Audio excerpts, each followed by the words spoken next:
he was the support act, if I remember rightly, and I can't remember who he was supporting, but I'm assuming it must have been the Yardbirds because they were my fave band at that time. I went to every gig I could find of the Yardbirds, and in fact, the then manager of the Yardbirds, Giorgio Gomelski, offered me my first ever recording and management contract.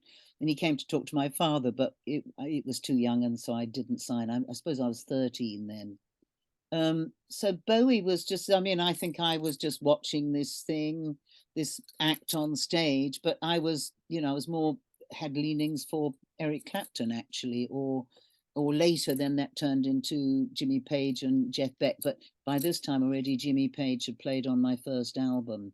But yeah, so at the end of the evening, I'm at the back of the Marquee Club, brushing my hair, my waist length a hair with a few peroxide streaks in it because I didn't know how else to get these blonde streaks. And Bowie came up and took the brush out of my hand and carried on brushing and whispered into my ear, "Can I come home with you tonight?"